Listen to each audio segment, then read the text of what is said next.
Look at that, that is fucking nice. Alright, so this is my secret for installing the seats without the rails.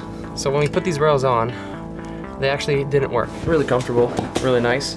Alright, I'm gonna put this on and we're gonna move on. But I'm really pleased with how this is going. Alright, so today's exciting because we're putting some seats into this bad boy. But before we do that, I wanted to show you some of the features that we had just finished off camera last night. As you can see, the dashboard is now in, along with some new features as well. The repainted center console has been put back in, and of course last time we were doing the batteries, so they're all finished obviously, and they've been working perfectly. Yes, the new kicker speakers are in and they really do kick ass.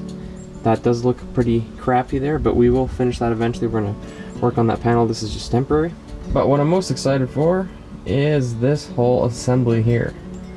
You can see it looks much better than it used to. We got a new boot on, shifting knob, even have the whole assembly for the switchboard set up, so all the lights are controlled through that, which is awesome.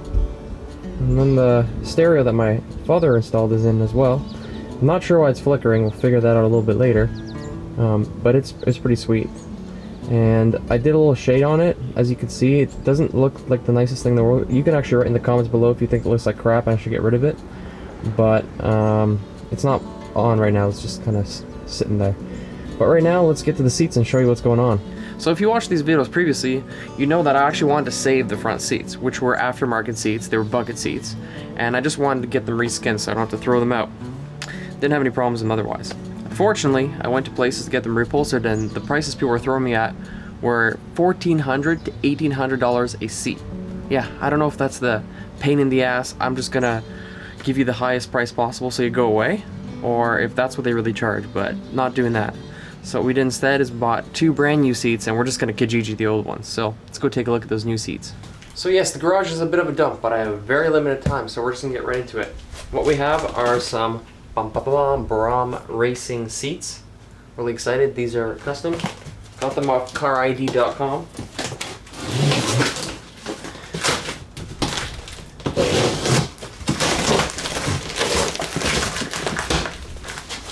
Take a look inside.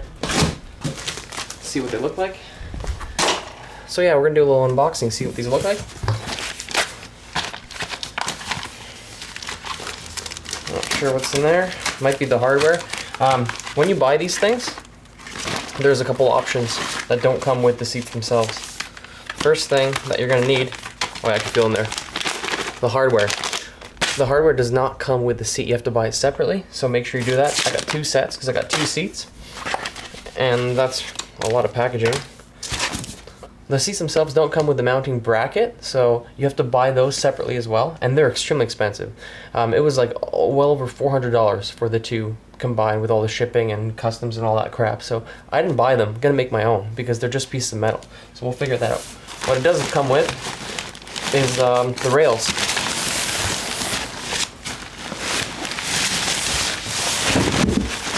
Whoa.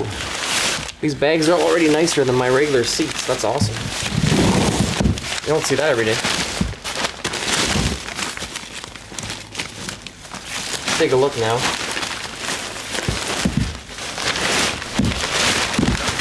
Now there's a bunch of different styles you can get and colors and combinations. So I picked the black with the red stitching.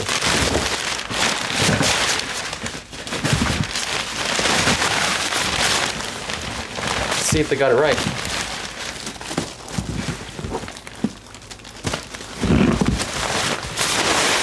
And they did. Wow, look at that. That is nice.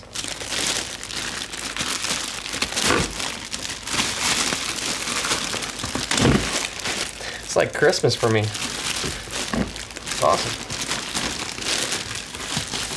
So I'm gonna pull these out and show you exactly what they look like.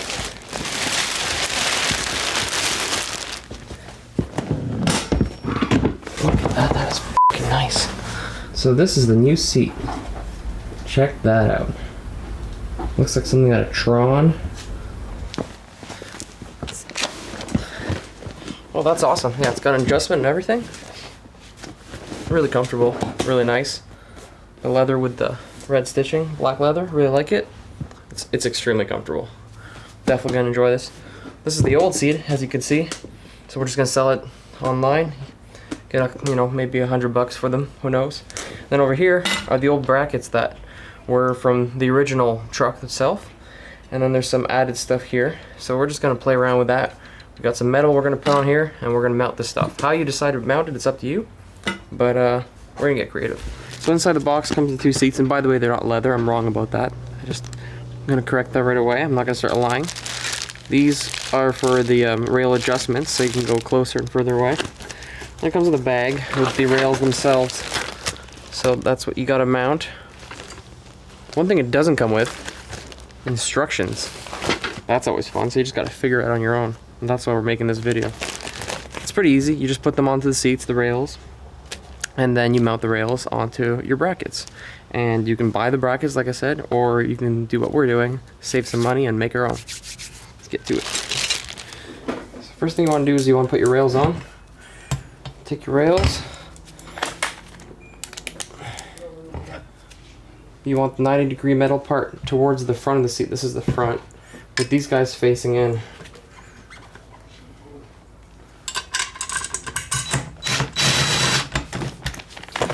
Slide it over. This is the challenging part. Line up the holes, put the other one in, and you're done. Alright, so there's the easy way of doing things, and then there's the way you actually have to do it. So when we put these rails on, they actually didn't work, and I'll tell you why. This crappy bracket that comes with it, if you put it in, and it's supposed to engage this whole mechanism, it's too weak, the metal. It gets bent really easily and doesn't work very well. And then these are the, you push these down and then this moves independently. Unfortunately, they don't all work that well. There's 2 of them that work really well and 2 of them that don't. So these are the ones that don't. So we actually took them off, and the truck actually has old rails on it, so I managed to make use of the old ones, so I'll show what we did. Okay, so here's the seat, and it's all mounted, but we didn't use the rails as I mentioned. What we did is, this is the old mount that was on the Jeep. Now this part on the top here, this was made aftermarket, so you can't actually get them like this. But the important part is the rails underneath. If your seat has the rails, if you keep them, I'd recommend it, because the old ones are built way better than they build them now. So what I did is I just welded these 2 pieces on a while ago. It just holds it all together, and there's 2 pieces of metal here. Now, if you try to put the seat directly on, it won't work because you need clearance. So what you do is you buy steel tubing. You buy steel tubing, this is 1 1/4 inch, and you just put it like this. You mount your seat to the tubing.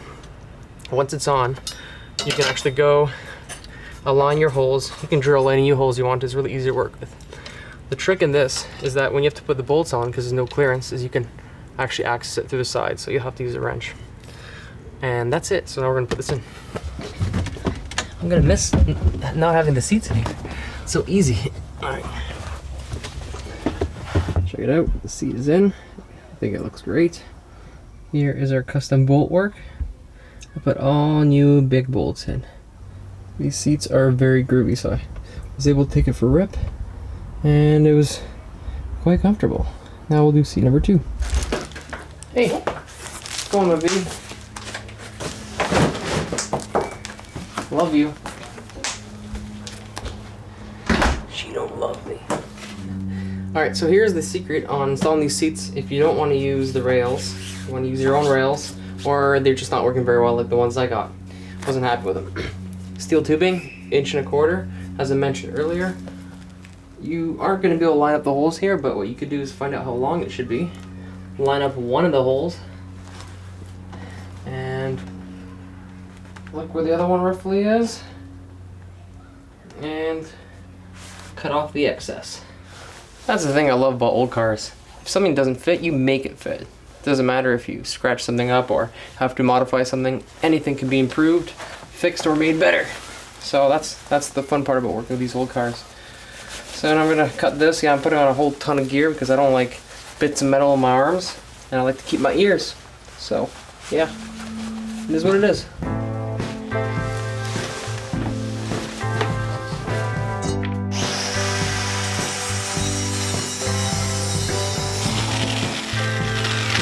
Two brackets. I want to get rid of the burrs.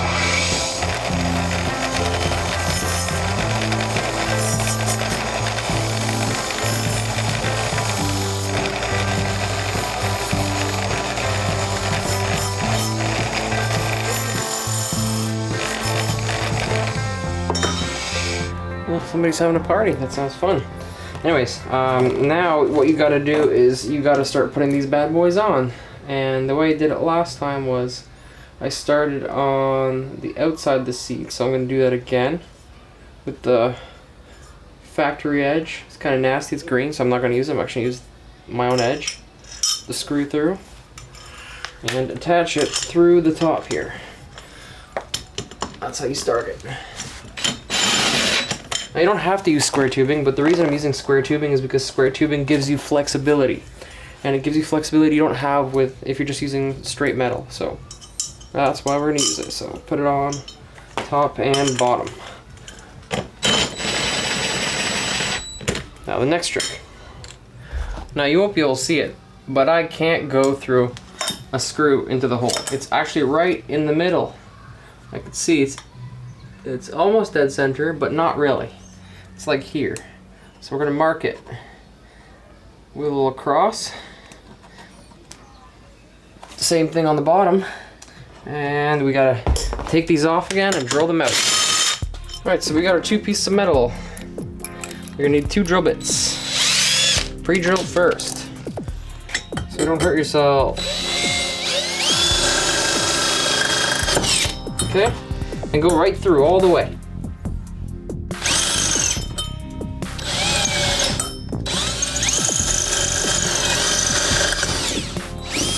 You want to go right through because in order to put the screw through, to put the ratchet in, you need it on both sides. So I'll just show you. Flip it over so you can see better. Alright, so here's your little pilot hole. Now what you want to do is find the drill bit that's similar size. These are pretty darn close. This is a 1964. Gotta love imperial measurements. It's just a really arbitrary number in my mind. Gotta drill it.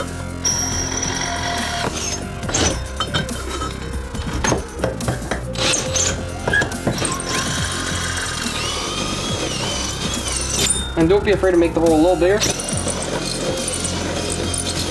because it's really, really hard getting it in when it's tight. That's what she said. Okay, so I've reattached these 2 brackets that we measured earlier. Now we're going to take our bolts, go through the inside, screw hole where you drilled,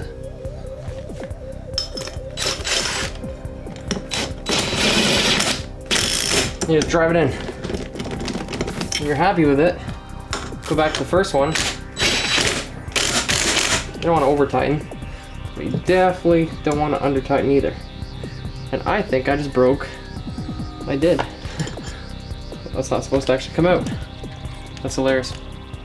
Anyways, that's how you do it. We'll do the other one. And the reason I'm doing this, and the reason I'm showing you, whether it doesn't matter what kind of situation you have, my point is the brackets that come with it are ridiculously expensive. Like really, really not worth it. I don't like paying that much money for something I'm not going to use. Like something so simple. I can make my own. In fact, I'll actually make it better and works to my specs better. There are lots of different ways of doing this kind of stuff, but maybe I'm not that smart because I can't get a screw in. But anyways, the point is, if you're creative and you can make it work for yourself, then that's cool. You know what I mean? You don't always have to do it by the book. You want to keep it safe. You want to make sure everything's on and solid. But you don't have to do it the way they say, you know, they tell you to, because sometimes it's just not worth it. So, alright, I'm going to put this on, and we're going to move on. Once your brackets are on, you're happy with them, grab an Allen key and do the rest by hand. It's really better to feel how much this is in rather than the impact, because you have no idea. Because you don't want to over torque these, because these will break if you over torque them, but at the same time, if you under torque them, then they're going to come loose. Like when we were putting on the other screws, our other ones got loose actually. Alright, so next step is to actually mount your brackets on here.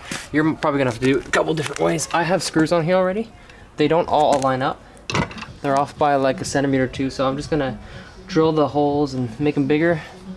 2 of them go on, and these ones are just going to put new holes. You put it on how you want, but that's pretty much how to do it.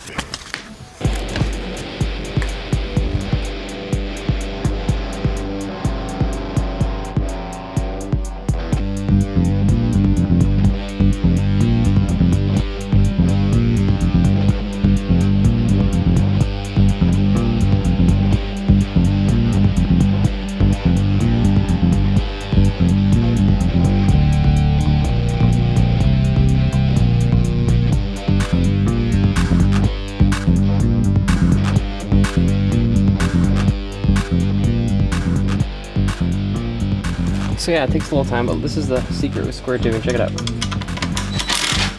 That's how you can connect it. Access. Ready for mount. This last thing I gotta do is these screws and beefing them up, putting some really big screws in, because the last ones are kind of pathetic. Well, night has come in, so I've had to bust out the lights. Fortunately, I don't really get very much time to work on this during the week, obviously, so I just do the weekends, and even on the weekends, I'm, you know, doing as much time as I can on them, so I'll do nights just to get it done. But I believe that if you really want something done, you gotta make time for it, right? So, you know, no excuses. Yeah, I could love to be on the couch watching Netflix right now, but you know what? There is work to be done, so it's just the way it is. If you really want to get something done, you gotta make time for it. Doesn't matter what it is. But I'm really pleased with how this is going. As you can see, it's really coming along. It's just looking great. So we're gonna finish putting this seat in, and next thing we're gonna be doing is some finishing touches and getting this thing road ready, and then we'll see how it all goes. Make sure to check out some of our other videos, as well as our short film entitled Ottawa, in which we integrated the Jeep restoration process into the movie.